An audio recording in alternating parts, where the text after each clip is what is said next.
Olá, tudo bem? Eu sou o professor Wagner, sou professor de matemática aqui do curso da CEL EAD e nesse vídeo de hoje vou resolver a questão de número 13 da prova de matemática do Colune, ano 2023.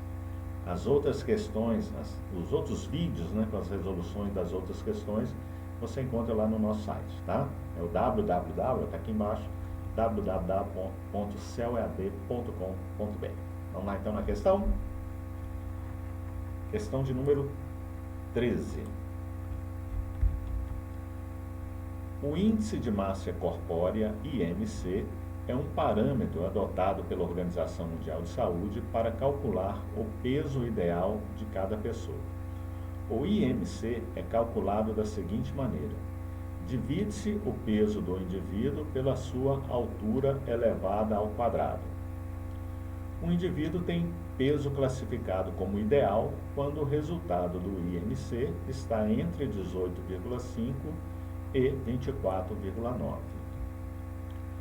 Considerando as informações acima, é correto afirmar que o IMC pelas opções aqui, olha, está pedindo a relação entre o IMC e a altura e o peso, na verdade é a massa, se são grandezas diretamente proporcionais ou inversamente proporcionais.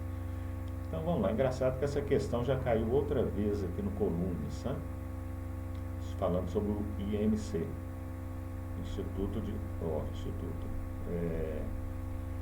Índice de Massa Corpórea. Então ele é igual, está dizendo que ele é igual. Calcula-se da seguinte maneira: divide-se o peso do indivíduo pela sua altura. Na verdade não é o peso, é a massa, Mas a gente fala peso. É a massa dividido pelo quadrado da altura. Altura ao quadrado. Então observe o seguinte: esse IMC depende de duas grandezas aqui: a massa e a altura, tá? Veja que isso aqui é uma fração, Olha, se numa fração eu aumentar o numerador, se eu mantiver aqui o denominador, mesmo número aqui, e for aumentando o numerador, esse resultado dessa fração aqui, que é o IMC, ele vai aumentar. À medida que eu aumento a massa, à medida que eu aumento o numerador, o resultado da fração aumenta. O resultado da fração aqui é o IMC. Isso quer dizer que esse IMC, esse índice de massa corpórea, é proporcional à massa. É diretamente proporcional à massa. À medida que a massa aumenta, esse índice aumenta. Agora, numa fração, quando você aumenta o denominador, o resultado da fração diminui, Por exemplo, você pega a fração 100 sobre 1. 100 dividido por 1 dá 100. Se aumentar o denominador, passar para 10, 100 dividido por 10 vai dar 10. Então, quanto maior o denominador, menor é o resultado da fração, Ou o contrário, quanto maior é o denominador, menor é o resultado dessa fração, Esse exemplo que eu dei, você tem aqui 100 dividido por 1 dá 100. Se no lugar do 1 você põe 10, 100 dividido por 10 dá 10. Diminuiu. Antes deu 100, agora deu 10. Isso for aumentando mais, vai diminuindo cada vez mais o resultado. Isso quer dizer que se eu aumentar o denominador, esse índice aqui vai diminuir. Então quer dizer que ele é inversamente proporcional ao denominador. Só que o denominador aqui é a altura ao quadrado. Então, esse índice aqui, ele é diretamente proporcional à massa, ou peso, como está dizendo aí no enunciado, e inversamente proporcional ao quadrado da altura. A altura está elevada ao quadrado. Se a altura aqui for 2, quando eu levar ao quadrado, dá 4.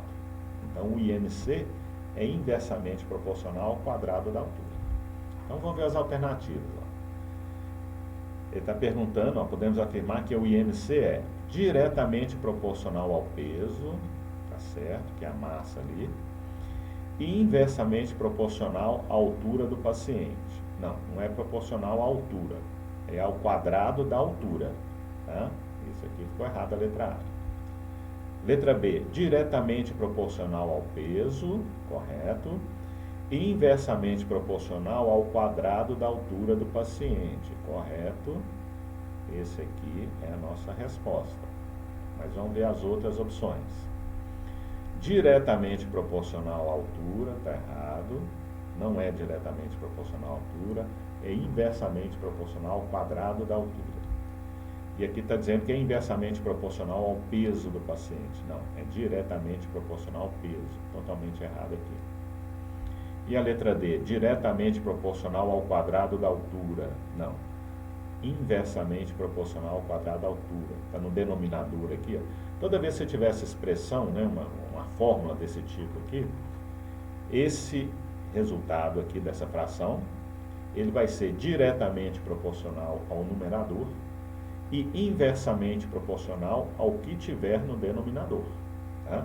Se tivesse só altura aqui, seria inversamente proporcional à altura. Aqui está a altura ao quadrado, então inversamente altura ao quadrado. Se tivesse ao cubo, seria inversamente proporcional à altura ao cubo, e aí por diante. E a letra D está errado, porque está falando que está diretamente proporcional ao quadrado da altura, está errado, porque é inversamente proporcional. E inversamente proporcional ao peso do paciente, também está errado, porque é diretamente proporcional ao peso. Numerador, diretamente proporcional. Denominador, inversamente proporcional. Ok? A resposta aqui é a letra B. Eu fico por aqui. Se você gostou, você dê o seu joinha, nos ajude a divulgar esse vídeo. E eu te aguardo no próximo vídeo, a resolução da questão de número 14. Até lá!